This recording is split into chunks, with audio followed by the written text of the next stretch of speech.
We have sat through previous budgets, which have been a bit of a damp squib and not really that much impact on people's savings, investments, and income.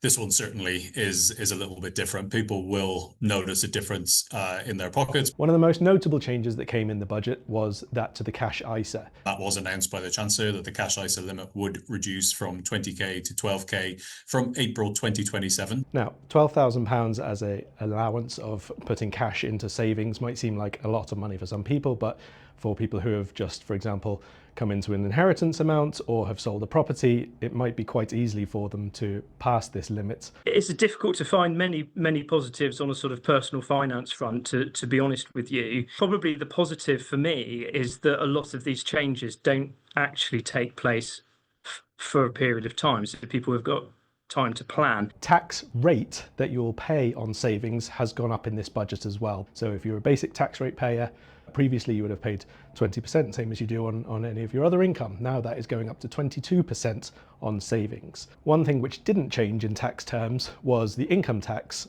Thresholds have been frozen again and extended. Almost 1 million people over the course of the next few years might be dragged into a higher tax band. This is what's known as fiscal drag and is what referred to as one of the stealth taxes. Basically, this means that if you are close to the thresholds already for a different tax band, you may be pulled into that even without changing job, just as your salary increases either in line with inflation or if you get pay raises along the way. Make sure you use those really valuable tax allowances as best you can.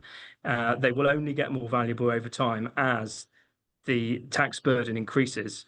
One final change, which is a notable one from this budget, is around salary sacrifices, especially when you're paying into a pension. Previously, anything that you have taken out of your salary as a salary sacrifice, you have not had to pay tax or national insurance on. That's what makes it such an attractive benefit. However, now there will be a £2,000 limit per person per year. If you are a lower earner or if you are on an average UK salary, which is around £35,000, and you're paying 5% into your pension through salary sacrifice, this is not likely to affect you. This won't have any impact at the moment.